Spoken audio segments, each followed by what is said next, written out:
ایک بادشاہ تھا جس کا نام تبا تھا۔ یمن کا جو بھی بادشاہ ہوتا تھا اس کو تبا کہتے تھے، اور جس بادشاہ کی میں بات کر رہا ہوں یہ تبا اول تھا، پہلا تھا۔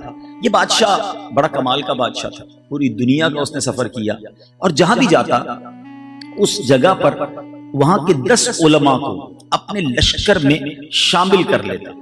اس کے لشکر میں 1,30,000 گھڑ سوار تھے اور 1,13,000 پیدل چلنے والے تھے۔ آلموسٹ 2.5 لاکھ لوگوں کو لے کے چلتا تھا، اور جب کسی شہر میں جاتا لوگ بڑی عزت سے دیکھتے، تعجب سے دیکھتے، اور وہ کیا کرتا، ہر شہر سے 10 علماء کلیکٹ کرتا ہوا آگے چلتا رہتا۔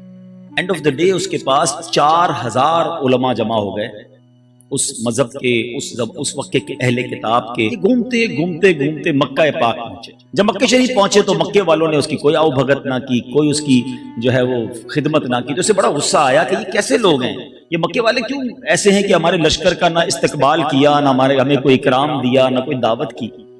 تو اس کے ساتھیوں نے بتایا کہ مکے میں ایک گھر ہے جس گھر کا یہ لوگ طواف کرتے ہیں، اور اس گھر کی وجہ سے یہ اور کسی کو اتنی گھاس نہیں ڈالتے۔ اب اس شخص نے سوچا، بادشاہ نے، کہ میں اس گھر کو ہی گرا دیتا ہوں، مکے والوں کو قتل و غارت گری کرتا ہوں، ان کو تباہ کرتا ہوں اور اس گھر کو ہی گرا دیتا ہوں۔ جیسے ہی اس نے یہ سوچا، ہمیری بادشاہ بیمار ہو گیا، اتنا شدید بیمار ہو گیا کہ اس کا علاج ہی نہ ہو۔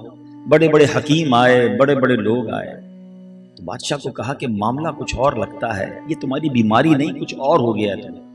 تو اب جو اس زمانے کے سمجھدار لوگ تھے انہوں نے کہا بات یہ ہے کہ یہ کعبہ جو ہے نا یہ اللہ کا گھر ہے، جس نے بھی اس کو گرانے کے بارے میں سوچا نا اس کو پرابلم ہی آئی ہے، تم ایسا کرو یہ خیال اپنے دل سے نکال دو۔ ہمیری بادشاہ نے توبہ کی کہ میں اس کعبے کو نہیں گراؤں گا۔ اب جیسی اس نے یہ نیت کی تو اس کی طبیعت ٹھیک ہونے لگ گئی۔ بہرحال اب یہ قافلہ موو ہوا اور اس بستی میں پہنچا جس کا اس زمانے میں نام مدینہ نہیں تھا، مگر بعد میں وہ عاشقوں کی بستی مدینہ بن گئی۔ ہمیری بادشاہ اپنے اس عظیم الشان قافلے کے ساتھ جب مدینے پہنچا، چونکہ اس کے ساتھ 4,000 علماء تھے، ان علماء نے اپنی کتابوں میں پڑھ کر بتایا کہ ہمیں آسمانی کتابیں بتاتی ہیں کہ یہی وہ جگہ ہے جہاں نبی آخر الزماں ہجرت کر کے آئیں گے، اس کو اپنا مسکن بنائیں گے، یہ ان کی بعثت کے بعد ہجرت کی جگہ ہے۔ 400 علماء نے آؤٹ آف 4,000 علماء میں، اس میں 400 علماء نے کہا ہم تو یہیں رہیں گے، آپ نے جانا ہے تو جائیں۔ بادشاہ تھا بڑا کمال کا، اچھا نبی آخر الزماں یہاں آئیں گے، کہتا چلو میں اور ہم سب 1 سال انتظار کرتے ہیں ان کا۔ 1 سال سب کے سب مدینے میں رہے۔ مدینہ ابھی مدینہ بنا نہیں، نبی پاک دنیا میں تشریف لائے نہیں، یہ پیارے آقا علیہ الصلوۃ والسلام کی ولادت سے 1000 سال پرانا واقعہ ہے۔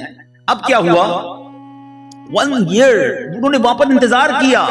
جب دیکھا کہ نبی آخر الزماں تشریف نہیں لائے تو بادشاہ نے کیا کیا، 400 علماء کے گھر بنائے، ان 400 علماء کو سامان دیا، ان کی شادی کروائی، اور ایک اور خوبصورت گھر بھی بنایا اور ایک لیٹر لکھا۔ اللہ اکبر، ذرا دیکھیں یہ اس کے لیے خط لکھا جا رہا ہے جو ابھی بظاہر دنیا میں نہیں آئے ہیں۔ نبی پاک کے لیے اس بادشاہ نے خط کیا لکھا، جس کا مضمون یہ ہے، تبا اول کی طرف سے نبی آخر الزماں کی خدمت میں یہ خط ہے، حضور اگر میں آپ کا زمانہ پاؤں گا، آپ کا خادم بنوں گا، آپ پر میں ابھی سے ایمان لاتا ہوں، کاش میں آپ کا زمانہ پاؤں، آپ کا خدمتگار بنوں، حضور اگر میں آپ کا زمانہ نہ پاؤں تو بروز قیامت مجھے بھول نہ جائیے گا۔ اللہ اکبر، یہ خط اس نے ان 400 علماء میں سے جو سب سے بڑے عالم دین تھے ان کو دیا، کہا دیکھو جب آپ کا آخری وقت آئے آپ اپنی اولاد کو دے دینا، اس کو بھی وصیت کرنا، اگر وہ بھی نبی پاک کا زمانہ نہ پائیں تو اگلے اپنی اولاد کو دے دینا۔ میرے بیچ اسلامی بھائیوں، یہ 400 علماء وہاں بس گئے۔ آپ جانتے ہیں یہ انصار صحابہ جو تھے نا مدینہ پاک میں، جن لوگوں نے نبی پاک کو ویلکم کیا تھا مکے سے تکلیف کے بعد، جب صحابہ کرام اور میرے آقا نے ہجرت کی تھی، جن لوگوں نے میرے آقا کے لیے اپنے گھر کے دروازے کھول دیے، علماء بتاتے ہیں یہ انہی 400 علماء کی اولاد ہے، یہ انصار صحابہ وہ بنے۔ سبحان اللہ، یہ خط ایک کے بعد ایک کے پاس ڈائیورٹ ہوتا گیا۔ اب وہ وقت آ گیا جب مدینے والوں کو پتا چل گیا کہ مکے میں نبی پاک تشریف لے آئے ہیں۔ اب انہوں نے مشورہ کیا ان انصاریوں نے کہ ایسا کرتے ہیں، یہ خط جو ہمیں تبا اول بادشاہ نے تقریباً 1000 سال پہلے دیا تھا، اب کسی وفد کو بھیجتے ہیں جو جائے اور نبی پاک علیہ الصلوۃ والسلام کو یہ ان کا خط دے کر آ جائے۔ اب یہ خط لے کر ابو لیلہ اس زمانے میں جو شخص تھا اس کو بھیجا گیا. سبحان اللہ, ذرا الفاظ سنیے گا. ابو لیلہ جو ہے وہ نبی پاک علیہ الصلوۃ والسلام کی بارگاہ میں پہنچتا ہے.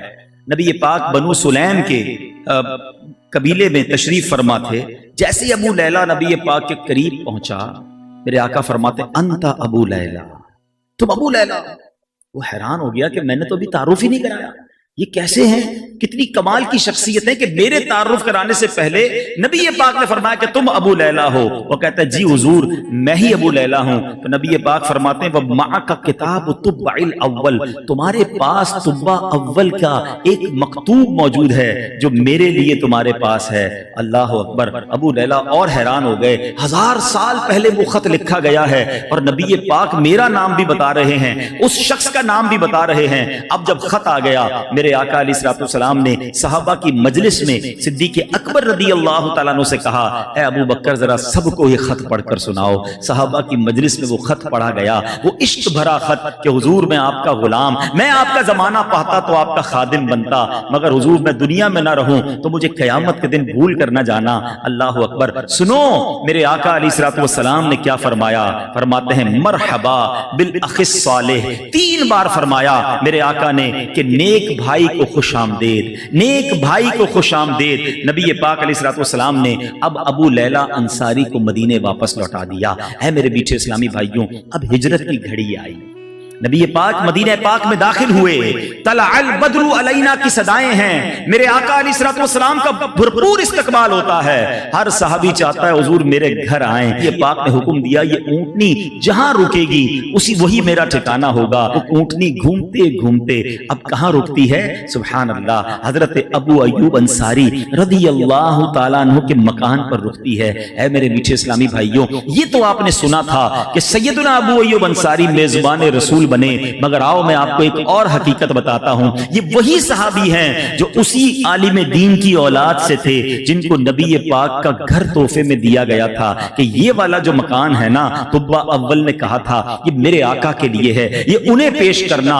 سبحان اللہ. تو پتہ یہ چلا کہ نبی پاک سیدنا ابو ایوب انصاری کے مکان میں نہیں, اپنے ہی مکان میں جلوہ فرما تھے. یہ مکان خود نبی پاک کو گفٹ ہوا تھا. ابو ایوب انصاری جو ہیں گویا وہ مہمان تھے اور آقا میزبان ہیں. اعلیٰ حضرت امام اہل سنت کا مجھے وہ شعر یاد آ رہا ہے, آسماں خان زمین خان زمانہ مہمان, آسماں خان زمین خان زمانہ مہمان, صاحب خانہ لقب کس کا ہے تیرا تیرا. دنیا میں آج تک کوئی ایسی پرسنالٹی نہیں آئی کہ جس کے پیدا ہونے سے پہلے 1000 سال پہلے سے اس سے محبت کرنے والے, اس کا نام لینے والے, اسے گفٹ دینے والے, اس کا غلام بننے کی تمنا رکھنے والے لوگ ہوئے ہوں.